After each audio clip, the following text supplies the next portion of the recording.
Nothing will teach you more about your own reading taste than having somebody pick your books for you.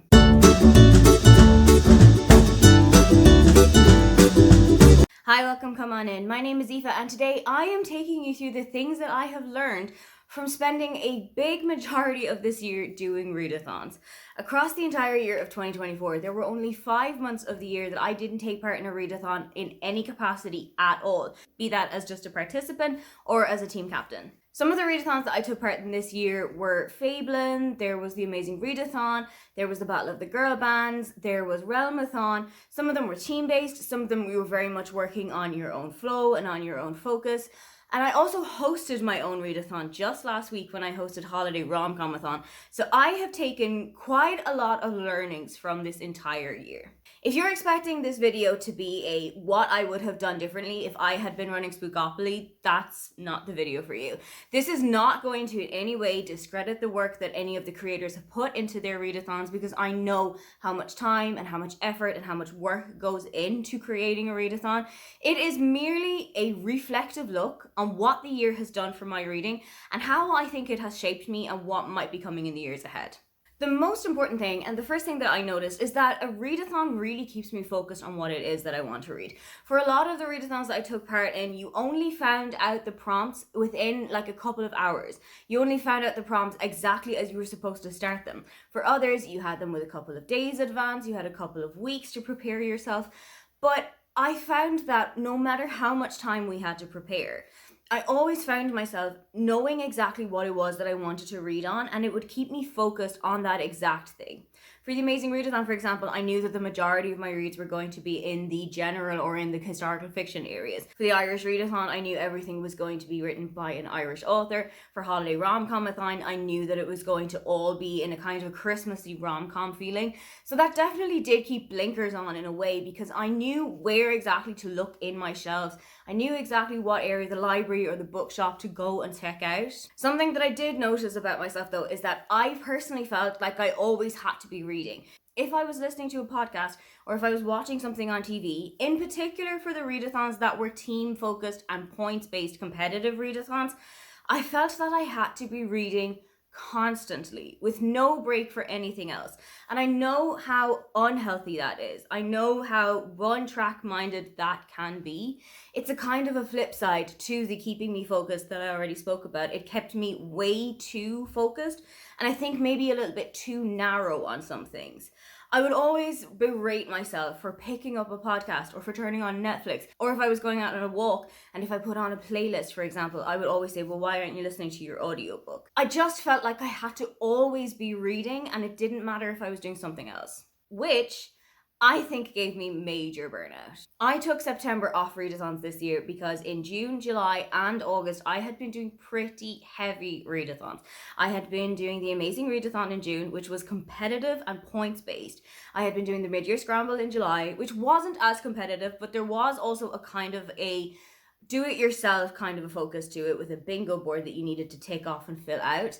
And there was also Pick-Pong-a-thon in August, which was again competitive and points-based. I was putting so much energy into that and putting so much thought into what's my next book going to be, that by the time September rolled around, I needed a month off to read for myself. I needed a month off to have nobody tell me what to do, when to do it, and why I needed to do it. I just wanted to pick up a book because I wanted to pick it up. Read it at my own pace. Take my time with it. Enjoy it or not enjoy it. And DNF it and didn't feel guilty for DNFing it. I think September kind of rallied me around a little bit in that I only read about 4 or 5 books this September, but I enjoyed more of the books that I was reading than I probably had in the last 3 months. It's been relatively negative in the lead up to now, but something definitely positive that has come from this is that it has expanded my social circle in a way I don't think was possible. Even in the start of January, if you had told me you would be setting up a completely different Discord just based on the people who were in your team for the Amazing Readathon this year, I would have told you that you were insane. But that is exactly what happened. After the Amazing Readathon had ended, we had all built a camaraderie with each other, and we had all gotten to know each other, and we had all been checking in with each other day in, day out, giving out tips, giving out books that we wanted to read, and just generally connecting with one another.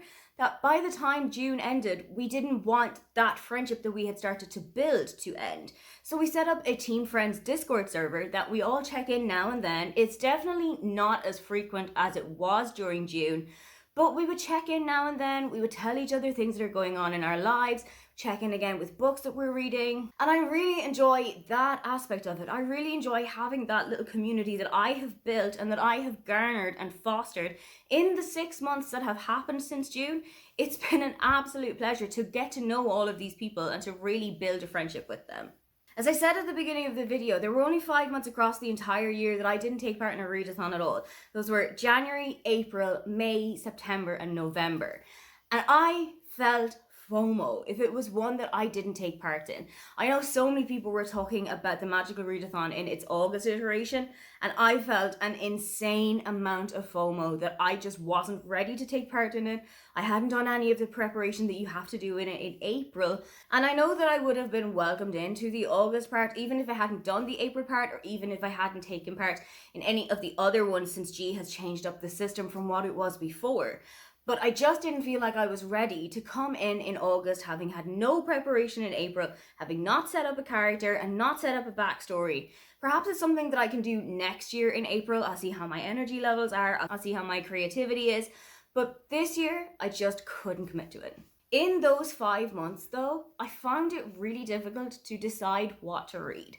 I always felt like I had to have somebody tell me over my shoulder, hey, you should be reading a book that has a red cover. You should be reading a book that is between 350 and 450 pages. It felt like I needed that extra guidance just for the couple of days after the readathon had ended, so that I could transition back into making my own reading choices. I even messaged Brianna, I think early July or so, that I had been standing in front of my reading shelf for a couple of hours and just still had no idea what it was that I wanted to read.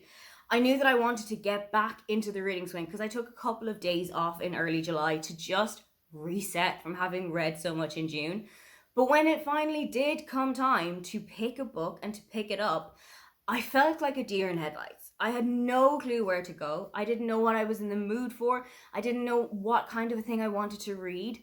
And I think that kind of just hitting a wall was a little bit uneasy for me. This last point is particularly geared at the readathons that were competitive and that were team-based, but I felt a huge level of responsibility of the team, particularly if I was one of the team captains. And that had happened a couple of times over the year. I was a team captain for the Amazing Readathon in June. I was also a team captain for Pig Pongathon in August, and I was also a team captain for Fablin in October.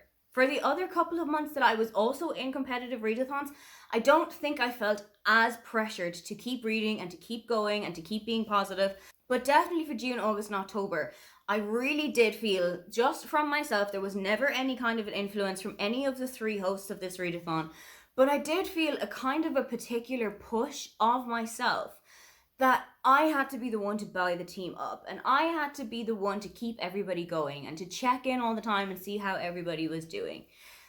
I know that this is not going to be very realistic going forward. I know that there are going to be days that the teams just don't have the capacity to read, whether it is because they are parenting, because they are at work, because they are socializing, whatever the particular reasons may be.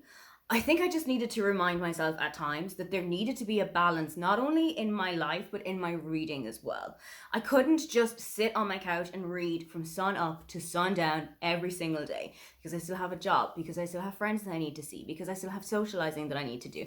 I still have a house to run. I still have to go exercise. So I think that sitting back and having a look about what the readathons that I took part in did for me this year has definitely made me realize some things that going into 2025 and the other readathons that I'm going to take part in then, maybe I need to switch up my ideas a little bit. That is how I think the readathons that I took part in 2024 have shaped the reading that I did in this year and are possibly going to shape some things from going forward. Did you take part in any readathons this year, and what was the best one that you took part in?